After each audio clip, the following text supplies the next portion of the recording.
안녕하세요, 청취자 여러분. 오늘은 저희가 나이키의 2025 회계연도 실적 발표, 그 보도자료를 좀 깊이 들여다보려고 합니다. 단순히 숫자만 보는 게 아니고요. 그 숫자 뒤에 숨어있는 이야기들, 또 나이키가 앞으로 뭘 하려는 건지, 그걸 파악하는 게 목표입니다.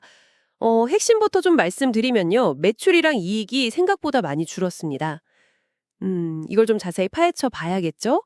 네, 일단 주요 수치들이 좀 안 좋아 보입니다. 연간 매출이 10% 줄어서 463억 달러.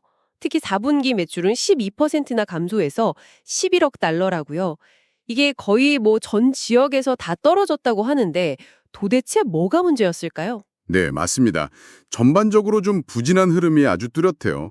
특히 그 나이키가 되게 강조했던 직접 판매 채널 있잖아요. 나이키 다이렉트. 여기 4분기 매출이 14%나 줄었는데 이게 왜 그런가 봤더니 나이키 브랜드 디지털 매출이요. 무려 26%나 급감을 했더라고요. 26%요? 와, 네, 이게 거의 뭐 주된 원인이 된 거죠. 그리고 도매 채널 매출도 한 9% 정도 줄었고요. 그리고 컨버스도 마찬가지로 4분기에 26%나 크게 떨어졌습니다. 와, 아니 근데 직접 판매로 전환한다고 그렇게 강조했었는데 그 디지털 매출이 그렇게 떨어졌다는 건 좀 충격적인데요. 이게 그냥 시장 전체가 안 좋아서 그런 걸까요? 아니면 뭐 나이키 내부에 문제 같은 게 있었을까요? 그렇죠. 그 부분을 좀 생각해 봐야 할 것 같습니다. 게다가 보고서 보니까 그 매출 총이익률이라고 하죠? 그러니까 물건 하나 팔 때 남는 이익률, 이것도 4분기에 꽤 많이 떨어졌다면서요? 네, 맞아요. 4분기에 440베이시스 포인트, 그러니까 퍼센트로 치면 4.4%포인트나 뚝 떨어져서 40.3%가 됐습니다. 이건 주로 이제 할인을 좀 많이 했거나 아니면 상대적으로 이익이 좀 덜 남는 채널로 물건이 더 많이 팔렸기 때문으로 보이는데요. 결국 재고를 털어내려고 할인을 많이 했다 뭐 이런 이야기죠. 아, 할인을 많이 했다. 근데 좀 흥미로운 건 전체 재고 수준 자체는 작년이랑 비교했을 때 큰 변동이 없었다는 점이에요. 네, 재고는 그대로인데 할인을 많이 했다고요? 네. 그럼 이건 좀 뭐랄까 수요 예측이 잘못됐거나 아니면 제품 자체가 좀 매력이 없었나 뭐 그런 신호로도 볼 수 있겠는데요. 네, 그럴 가능성도 충분히 있죠. 그러니까 순이익이 4분기에 86%나 폭락해서 주당 0.14달러밖에 안 된 거군요. CEO도 결과가 실망스럽다고 인정을 했고요. 자, 그럼 이렇게 실적이 안 좋은데 나이키가 뭐 가만히 있진 않을 거잖아요. 보고서에서 뭔가 반격 카드 같은 걸 내놨나요? 네, 그들은 이제 즉각적인 성과 개선을 위해서 윈 나우 조치를 한다고 했고요. 또 스포츠 오펜스라는 이름의 어떤 재편 전략을 시작한다고 밝혔습니다. 뭐 말 그대로 해석하면 스포츠를 통한 공세 뭐 이 정도로 볼 수 있겠는데요. 스포츠 오펜스? 네.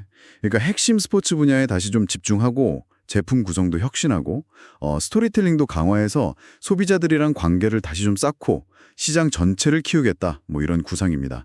이걸 통해서 지금의 어려움을 좀 극복하고 사업을 다시 정비할 수 있다 뭐 이렇게 확신하는 것 같아요.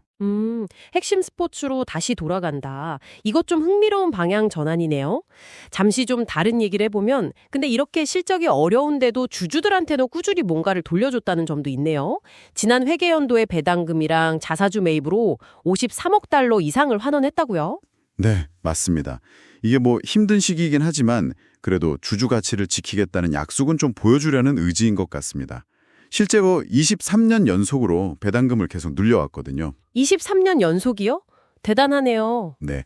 다만 이제 이런 주주 환원이나 뭐 부채 상환, 설비 투자 이런 것들 때문에 현금 보유액은 작년보다 한 24억 달러 정도 줄어들긴 했습니다. 재무적인 여력은 조금 줄어든 셈이죠. 그렇죠. 아무래도 돈을 썼으니까요. 자, 그럼 이 모든 내용을 종합해 볼 때 이게 청취자 여러분께 시사하는 바는 뭘까요?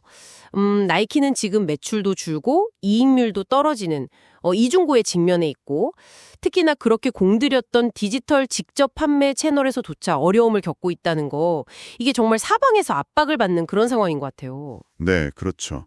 그래서 이제 나이키가 내놓은 해법이 바로 그 스포츠 오펜스, 그러니까 자신들의 본질, 그 스포츠에 다시 집중하겠다, 이 전략인 거죠. 비용 절감 노력도 같이 하면서 이걸로 좀 상황을 반전시킬 수 있다, 이렇게 믿는 것 같습니다. 네, 여기서 마지막으로 한번 좀 생각해 볼 질문을 던져보고 싶습니다. 시장은 계속 빠르게 변화하고 있고 특히 그들이 그렇게 밀었던 자체 디지털 채널마저 지금 흔들리고 있잖아요. 이런 상황에서 전통적인 핵심 스포츠 영역으로 다시 돌아가는 게 과연 정말 지속 가능한 성장을 가져다 줄 수 있을까?